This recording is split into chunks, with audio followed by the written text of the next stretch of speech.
नमस्कार दोस्तों, एक बार फिर से स्वागत है आपका हमारे यूट्यूब चैनल औसत ज्ञान पे। तो दोस्तों आज हम क्या करने जा रहे हैं, आज हम कक्षा 10वीं के जो है अध्याय 5 साइंस का चैप्टर नंबर 5 है ये, जिसका नाम है तत्वों का आवर्त वर्गीकरण।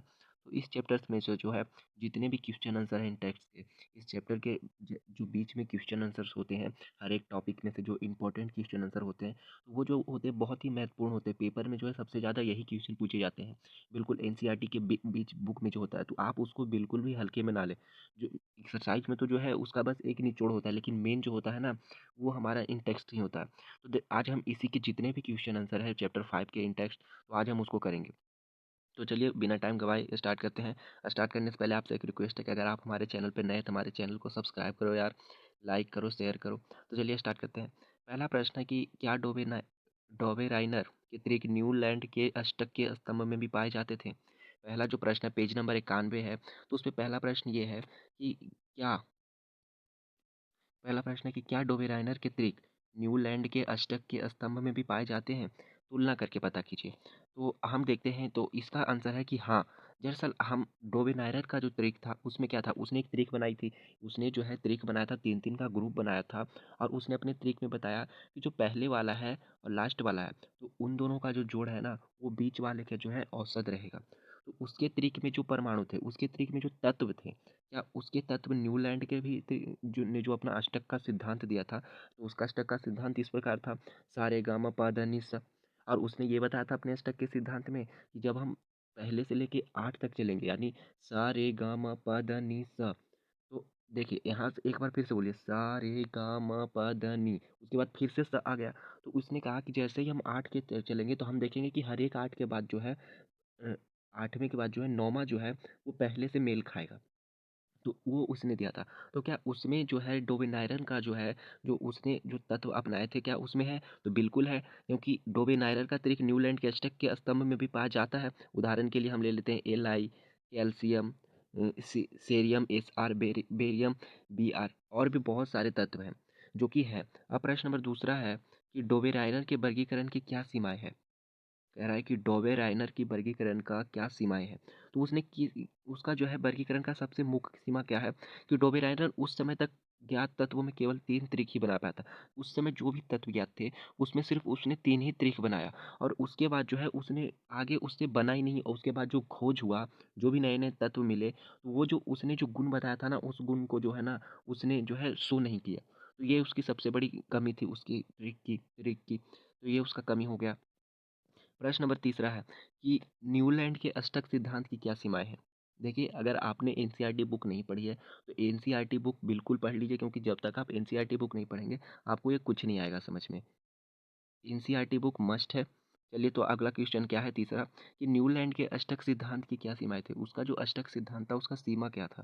तो इसका क्या है आंसर, कि ऐसा देखा गया कि अष्टक का सिद्धांत केवल कैल्शियम तक ही काम करता था। दरअसल जो न्यूलैंड ने जो अष्टक सिद्धांत अपना दिया था ना, तो उसने क्या कहा था, उसने कहा था कि जो है पहला जो है और जो 9वां है, हर एक इन दोनों के बीच में कितनी संख्या है? इन दोनों के बीच में 8 संख्या है। तो हर एक पहला जो है ना, पहला तत्व, वो अपने 9वें तत्व के जो है ना समान गुणधर्म शो करेगा। यानी अगर हम हाइड्रोजन को लें, तो hydrogen, helium, lithium, beryllium, boron, carbon, nitrogen, oxygen, तो ये ऑक्सीजन के जो है समान तत्व शो करेगा। हालाँकि उस समय हाइड्रोजन नहीं था, लेकिन जो भी उस समय जो तत्व थे खोजे हुए, उसमें से उसने देखा। तो उसने क्या देखा कि उसने कहा कि हर एक पहला तत्व अपने 8 के बाद जो है 9वें तत्व के समान गुणधर्म शो करेगा। लेकिन उसका ये सिद्धांत ना सिर्फ़ कैल्शियम तक ही रहा। यानी कि जब हम बोलते हैं hydrogen, helium, lithium, beryllium, boron, carbon, nitrogen, oxygen, fluorine, neon, तो इस प्रकार जो हम लेते जाते हैं, तो 20 तक जो है, यानी कैल्शियम का परमाणु संख्या कितना है? 20 है, वो 20वें नंबर पे आता है। तो वो जो है उसका जो ये त्रिक था, उसका जो ये अष्टक सिद्धांत था, तो वो सिर्फ़ जो है कैल्शियम तक ही शो हो पाया। उसके बाद जो है कैल्शियम के जो 8 अंक बाद जो 9वां अंक आया, 9वें अंक पर जो तत्व विद्वान था, तो वो जो है कैल्शियम से समान गुणधर्म शो नहीं करता था। तो उसकी ये कमी थी। दूसरा क्या था कि न्यूलैंड ने कल्पना की कि प्रकृति में केवल 56 तत्व विद्वान। दरअसल जब न्यूलैंड्स ने जब खोजा था, अपना अष्टक सिद्धांत दिया, तो उस समय प्रकृति में 56 तत्व विद्वान थे। और उसने कल्पना की कि भविष्य में जो है खोज होगी ही नहीं, मतलब इतना ही है, 56 तत्व में विद्वान है, तथा भविष्य में कोई अन्य तत्व नहीं मिलेगा। उसने कहा इसके अलावा कुछ मिलेगा ही नहीं। परंतु बाद में बहुत सारे तत्व मिले। अब वर्तमान समय में 118 तत्व हमें मिल चुके हैं। तो उसका जो है यहीं पर उसने जो कहा था कि भविष्य में मिलेगा नहीं, लेकिन अब जो है मिला बहुत सारे तत्व। और मिलने के बाद जो है वो जो तत्व मिले ना, वो न्यूलैंड के अष्टक सिद्धांत में मेल नहीं खाया। यानी कि अपने से 8वें तत्व अपने से 8 तत्व अपने से 8 अंक आगे वाले तत्व पे जो है वो समान गुणधर्म शो नहीं कर पाया। दूसरा उसका ये हो गया। तीसरा है कि अपनी इस सारणी में इन तत्वों को समांजित करने के लिए न्यूलैंड्स ने 2 असमान तत्वों को एक साथ रख द दिया था। आप अगर बुक में देखेंगे तो उसने क्या किया है अपने अष्टक तत्व में, अष्टक सिद्धांत में, कि उसने अपने सारणी को मतलब बनाने के लिए उसमें एक ही कॉलम में उसने 2-2 तत्व घुसा दिया है। ये भी दिक्कत हो गया। या और दोनों जो तत्व है ना वो भी बिल्कुल अलग-अलग नेचर के हैं। दोनों तत्व भी एक नेचर के नहीं है, अलग-अलग नेचर के। तो तीसरी तो उसकी ये हो गई। तो अब देखते हैं अगला क्या है। अगला है पेज नंबर 94 पर है पहला प्रश्न कि मेंडलीव की आवर्त सारणी का उपयोग कर निम्नलिखित तत्वों का ऑक्साइड के सूत्र का अनुमान ज्ञात कीजिए। तो इसमें कुछ नहीं, इसमें जो है आपको मेंटलिव का देखना है। तत्व उसने जो अपना जो है आवर्त सारणी दिया है, उसमें एक जगह दिया है के, एक जगह दिया है आर। आर और के जो है वो हाइड्रोजन और ऑक्सीजन को शो करता है। तो आपको बस उसका आवर्त सारणी देखना है, वहाँ से बस उठाना है।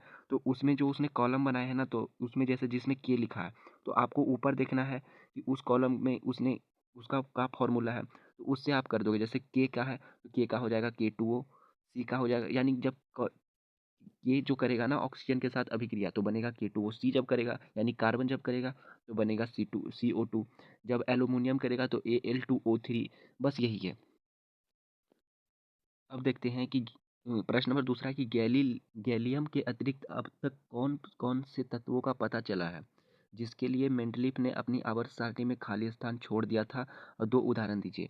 दरअसल जो मेंडलीफ है ना, उसने जो आवर्त सारणी बनाया था ना, उसमें उसने मतलब उसका जो आवर्त सारणी था ना, उसको हम सबसे अच्छा मानते थे। तो उसने जो है ना बिल्कुल अच्छे तरीके से सेटअप किया। उसने उस समय जो भी तत्व थे उसको तो सेट किया ही, उसके अलावा जो है उसने आगे आने वाले जो है तत्वों के लिए भी खाली स्थान छोड़ा था। तो उसने जो है बहुत ही जो एक तरह से कहते हैं ना सुधार किया था। जिस तरह से पहले चला आ रहा था तो उसमें जो है बहुत सारा उसने सुधार किया। उसने जो है अपने आवर्त सारणी को बहुत अच्छी तरीके से बनाया। तो उसमें जो है वही पूछ रहा है कि गैलियम के अतिरिक्त अब तक कौन-कौन से तत्वों का पता चला है, जिसके लिए मेंडलीफ ने अपनी आवर्त सारणी में खाली स्थान छोड़ दिया था? 2 उदाहरण दीजिए।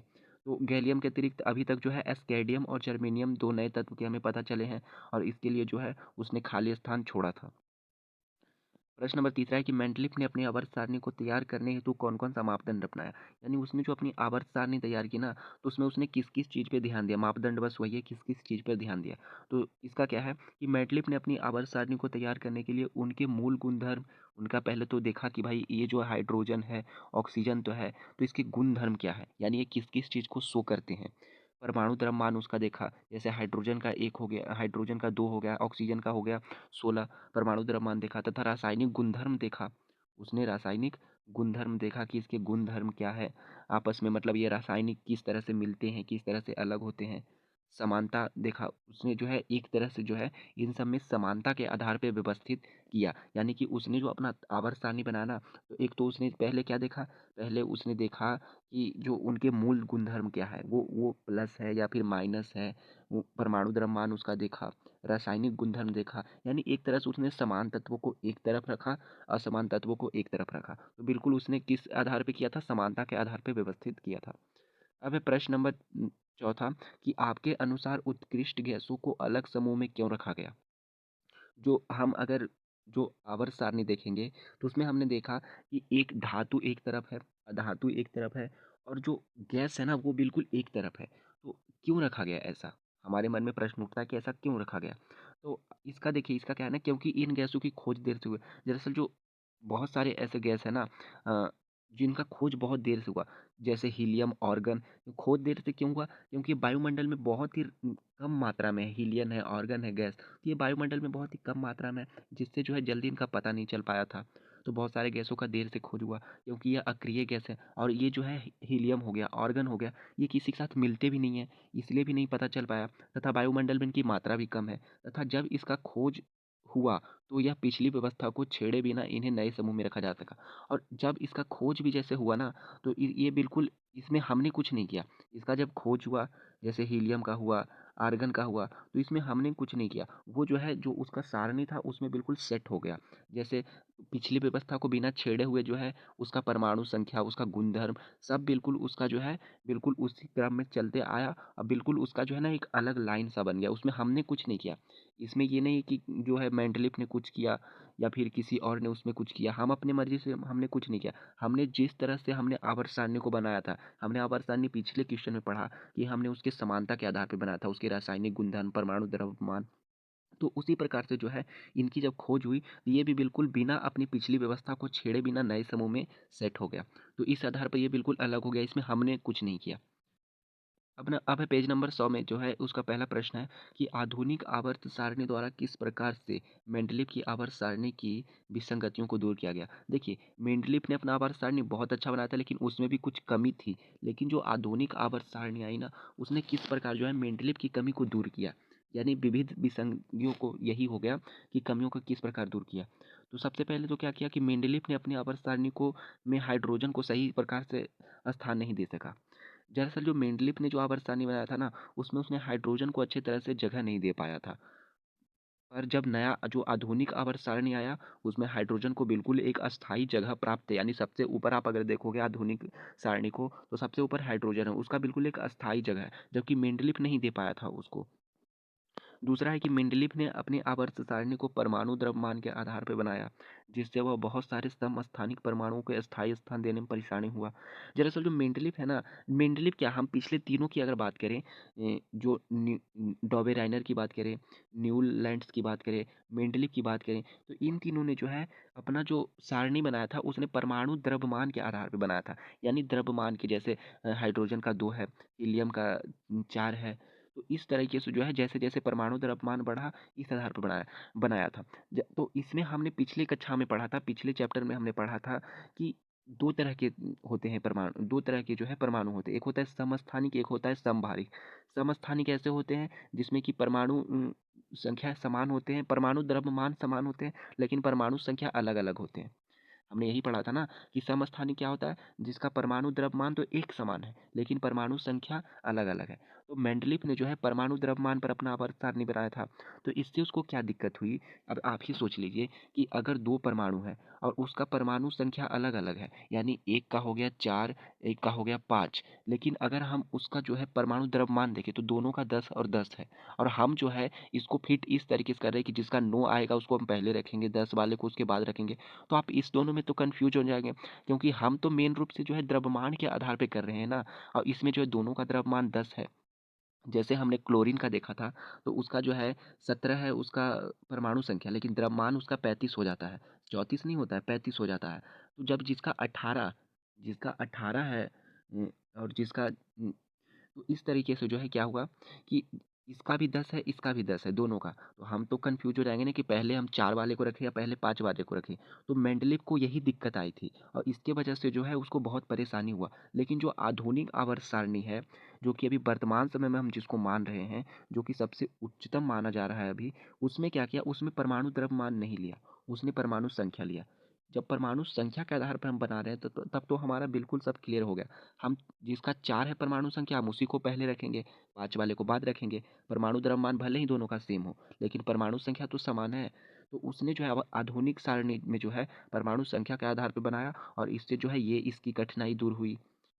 अब है कि तीसरा कि इस आवर्त सारणी के अनुसार माना गया कि समान गुण वाले तत्वों को उचित स्थान पर रखा गया। अब जो ये आवर्त सारणी माना गया ना, तो इसमें ये माना गया कि जो समान गुणधर्म वाले तत्व है उसको एक स्थान पर रखा गया। इससे असंगत तत्व एक ही ग्रुप में पाए जाने की समस्या खत्म हुई। दरअसल जब आधुनिक आवर्त सारणी बना ना, तो उसमें मतलब हमने सेट किया, हमने जो है परमाणु संख्या के आधार पर हम सेट करते गए। और जब हमने सेट कर लिया तो हमने क्या देखा कि इसमें जो है धातु है वो एक तरफ अब खुद हो गए, धातु एक तरफ खुद हो गए, गैस एक तरफ खुद हो गए। तो इससे क्या हुआ, इससे जो है मतलब असंगत यानी बीच बीच में जो है हाइड्रोजन, बीच बीच में अधातु, धातु या फिर उपधातु, ये इन सब को जो है खोजने की जो है समस्या खत्म हुई। असंगत तत्वों एक ही ग्रुप में पाए जाने की समस्या खत्म हुई और बिल्कुल ये इनकी अलग-अलग ग्रुप बन गई। तो ये भी एक अच्छा हुआ। इसके अलावा उत्कृष्ट गैसों को उनकी सक्रियता के आधार पर आधुनिक आवर्त सारणी में उचित स्थान दिया गया। इसके अलावा क्या हुआ कि जो आधुनिक आवर्त सारणी है, तो जो भी गैस है उसकी सक्रियता यानी उसकी सक्रियता कितनी है, तो उसके आधार पे उसको जो है उचित स्थान मिल गया, दिया गया। अब प्रश्न नंबर दूसरा कि मैग्नीशियम की तरह रासायनिक अभिक्रियाशीलता दिखाने वाले तत्वों के नाम लिखिए। आपके चयन का क्या आधार है? मैग्नीशियम की तरह जो है रासायनिक अभिक्रियाशीलता दिखाने वाले तत्वों के नाम लिखिए। आप अब पूछ रहा है कि आप जैसे जो भी तत्व आप चुनेंगे तो उसका आधार क्या होगा? तो मैग्नीशियम की तरह रासायनिक अभिक्रिया दिखाने वाले तत्वों के नाम जैसे कैल्शियम और बेरियम। हमने दो तत्व लिए कैल्शियम और बेरियम। अब हम देखते हैं कि इसका आधार क्या है। तो हम देखेंगे कि उपरोक्त तत्वों में एक ही ग्रुप है, जो मैग्नीशियम है, कैल्शियम है या फिर बेरियम है। तो हम इसको देखेंगे ना, तो ये तीनों जो है एक ग्रुप का है। इससे हमें एक इसका समानता खोजा। दूसरा, सबकी संयोजकता 2 है, मैग्नीशियम की भी 2 है, कैल्शियम की भी 2 है और बेरियम की भी 2 है। इसके अलावा सभी के ऑक्साइड का सूत्र RO है, यानी सब अगर ऑक्साइड के साथ ये तीनों अगर करेंगे ना अभिक्रिया, तो तीनों का जो है ये भी करेगा तो हो जाएगा MgO, ये करेगा तो हो जाएगा सी CO, और ये करेगा तो बेरियम भी करेगा तो हो जाएगा BaO। अब आपको लग रहा होगा कि आपको इसमें थोड़ा-सा जो है कन्फ्यूजन हुआ होगा।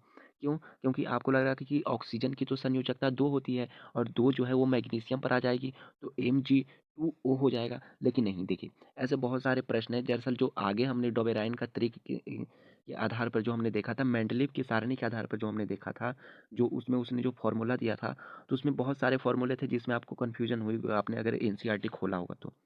तो उसी प्रकार से मैं समझाता हूँ जैसा। देखिए यहाँ पर अगर हम मैग्नीशियम को लें, तो यहाँ पर चलिए ऑक्सीजन का 2 इस पर आया। मैग्नीशियम में भी तो 2 है संयोजकता, तो ऑक्सीजन पे भी तो 2 आएगा। तो 2MgO, इसको हम ऐसे लिख सकते हैं।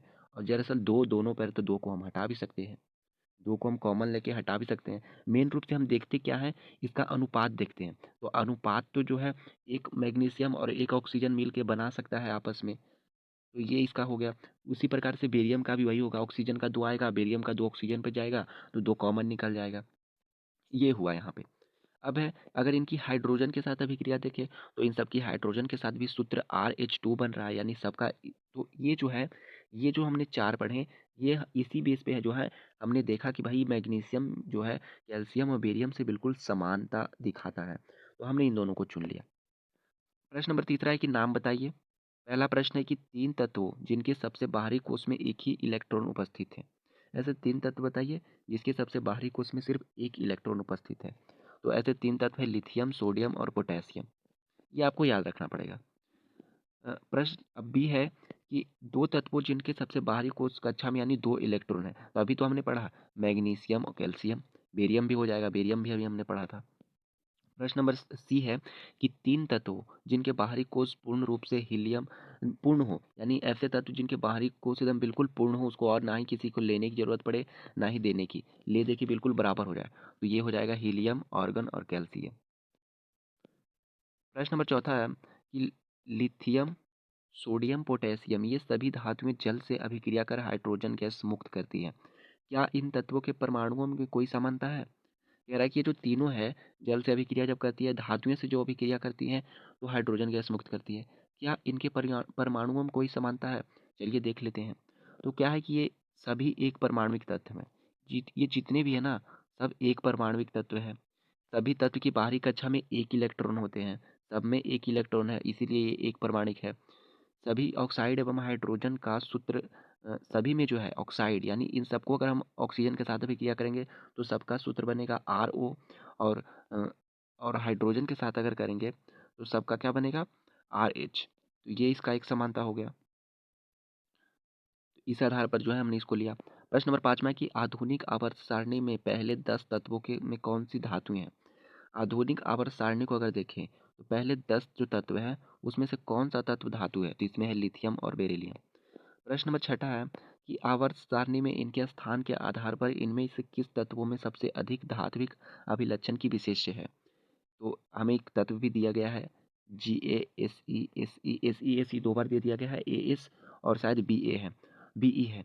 तो इसका जो है सबसे ज़्यादा जो है अधिक जो है धात्विक, देखिए धात्विक हम कैसे पता चलेगा कि जो आधुनिक आवर्त सारणी है उसमें कौन-सा तत्व सबसे ज़्यादा धात्विक है। इसका क्या है कि जैसे ये आवर्त सारणी है। जो भी तत्व इधर साइड के होंगे, उसमें धातु के गुण ज़्यादा होंगे, जो तत्व इधर होंगे, वो जो है अधात्विक होंगे। यानी वो जो है माइनस में धीरे-धीरे चले जाएँगे उसके आयन्स। तो ये है इसका तरीका। तो जो इन सबको अगर हम देखेंगे ना आधुनिक आवर्त सारणी में, तो इन सब से जो इधर साइड यानी बाएँ साइड में जो है बेरियम सबसे ज़्यादा है। क्योंकि दिए गए तत्वों में से बेरियम सबसे ज़्यादा बाएँ तरफ था, तो इसलिए जो है बेरियम जो है इसका जो धात्विक अभिलक्षण है सबसे ज़्यादा है। इसी के साथ जो है हमारा ये खत्म हुआ। हम अगर आपको इसके एक्सरसाइज़ के चाहिए तो हम इसके एक्सरसाइज़ के भी क्वेश्चन आंसर ले आएँगे। आपको कैसा लगा, इसमें आपको क्या कमी लगी वो हमें ज़रूर बताइएगा। धन्यवाद।